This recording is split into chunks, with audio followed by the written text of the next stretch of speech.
দর্শক, সড়কপথে ঢাকায় ফেরা মানুষের খবর জানাতে গাবতলী থেকে আমাদের সাথে যোগ দিচ্ছেন সহকর্মী মেহেদী হাসান।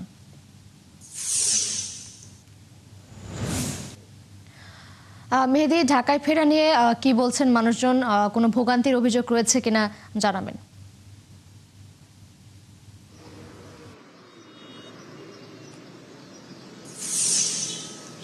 তৃষা, আমি এই মুহূর্তে আছি গাবতলীতে আপনি আমার পিছনে দেখতে পাচ্ছেন যে এখানে কিন্তু আসলে বাসগুলো থামছে।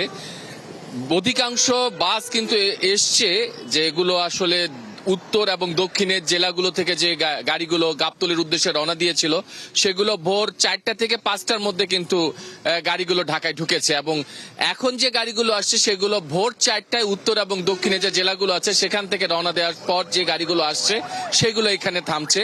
তো আমি অনেক যাত্রীদের সাথে কথা বলেছি, ড্রাইভারদের সাথে কথা বলেছি এবং পরিবহন শ্রমিকদের সাথে কথা বলেছি। তারা আমাকে যেটি জানিয়েছেন যে রাস্তায় কোনো যানজট নাই, নির্বিঘ্নে গাড়ি সময় মতো এসে পৌঁছাচ্ছে।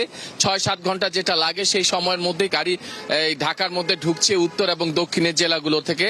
এবং যাত্রীরা বলছে যে তাদের ভাড়া এবং তাদের যে আসাটাও নির্বিঘ্নে হয়েছে, কোনো ভোগান্তি হয়নি। এবং এখানে আমি বেশ কয়েকটি চালকদের সাথে কথা বলেছি, তারা বলেছে যে গাড়িগুলো ফিরতি অর্থাৎ যে উত্তর এবং দক্ষিণের জেলাগুলো থেকে যখন ঢাকায় ঢুকছে তখন গাড়ি আসলে পুরা ভরা থাকছে, কোনো সিট নাই। কিন্তু যখন ঢাকা থেকে এখন আবার যে ফিরতে হবে উত্তর এবং দক্ষিণের জেলাগুলোতে তখন কিন্তু আসলে আসন সংখ্যা বা আসন অনেকটাই খালি যাচ্ছে। এবং পাশাপাশি তারা যেটা বলছে যে যেহেতু সামনে আরো 2 দিন সরকারি ছুটি আছে বা আজকে কেবল অফিস খুললো সরকারি, তো ছুটি শেষ হলো, আজকে অফিস শুরু হবে। তো কিছু কিছু ক্ষেত্রে হয়তো অনেক কিছু যাত্রী হয়তো মনে করছে যে শুক্রবার বা শনিবারের পর হয়তো ঢাকায় ঢুকে রবিবার থেকে অফিস করবে, হয়তো এই কারণে এখন কিছুটা যাত্রীর চাপ কম দেখা গেছে। তৃষা।